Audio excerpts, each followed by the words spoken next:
Vi skal snakke om proteinsyntesen, som starter ind i kernen på en celle. Øh, der starter ved DNA'et her, ind i kernen, som ligesom bliver foldet ud, og så splittet op på midten af nogle enzymer osv. Og så bliver der sat de her baser på, ud fra baseparingsprincippet. Og det gør der også over i den anden side her bagefter. Så du ligesom stadig har dit DNA bagefter. Fordi at det vi har herover er et mRNA, som kommer til at bevæge sig ud af kernen. Og den største forskel, der egentlig er ved normalt DNA og mRNA, det er, at alle T'erne på den strimmel her, de er byttet ud med U'er.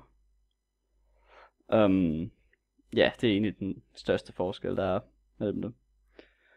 Men efter det så blev lavet, så bevæger det sig ud af kernen og over til de her ribosomer, som er de her proteinfabrikker, hvor RNA'et, som vi ser her, det sætter sig ind her, og så kommer der nogle tRNA hen med en kombination hernede i bunden.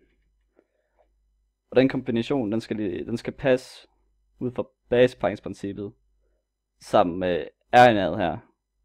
Og hvis de gør det, så frigiver det her tRNA et aminosyre.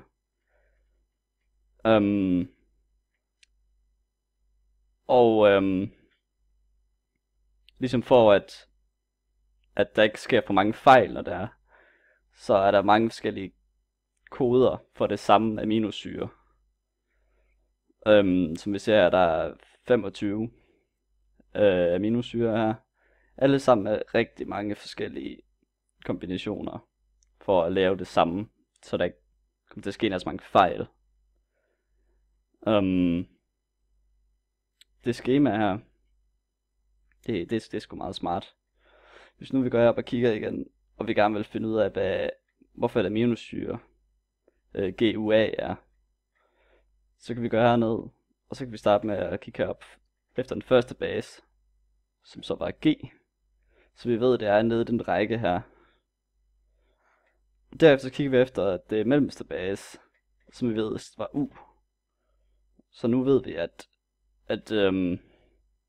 det ligesom er hernede, det er aminosyre. Så det må være valine. Men hvis man ikke kan finde den aller sidste, hvis man kan finde den hernede, så kan man gå efter det sidste base herovre, som vi ved var A, og så kan vi ligesom følge den hen her, og så finder vi den der. Og som jeg sagde før, så var der mange forskellige koder eller kombinationer til det samme aminosyre. Og det er fordi, hvis nu der sker en mutation, en fejl, hvor for eksempel her, der er der et C, der ligesom der ligesom mangler, og derfor det hele sådan blev skubbet en tak til venstre. Og det kan ligesom gøre, at du får nogle helt andre aminosyre. For eksempel så kan vi se, at heroppe på det normale, der skulle have været et argin her, men i stedet for, at der kom det her ASP i stedet for. Og det er simpelthen en fejl, så det kan være, at det her protein, det er slet ikke kommet til at virke. Det bliver bare en gang skramlet. Modsat, så kan der også ske en tavsmutation herover, hvor der sker en fejl, at der er en af dem, der kommer til at blive skiftet ud. Og det betyder ikke rigtigt, at der kommer til at behøver ikke ske noget sådan helt stort ved det. Og det er simpelthen den form for slags beskyttelse, kroppen har mod de fejl her, ved at den har så mange forskellige kombinationer. Så selvom det her T, det bliver lavet om til et A, så kunne det godt, så kunne det godt have ikke, ja, der kunne godt have været med at ske noget, men i det her tilfælde gjorde der så. hvor, hvor det blev til det her teorien i stedet for. Hvilket så også er en fejl. Men hvis der ikke var sket noget, så ville den en tavs-mutation, og så ville der ikke have sket noget rigtigt. Altså, det ville stadig have givet den samme aminosyre og det samme protein. Så ja. Der findes vel også en masse andre slags mutationer, som jeg ikke rigtig vil komme ind på, men de her slags mutationer, de kan også være rimelig farlige, eller farlige.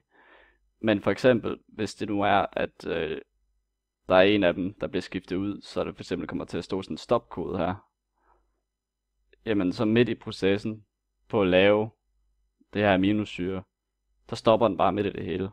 Og så har du ligesom en halv kæde af aminosyre, ikke? Det er ikke så godt.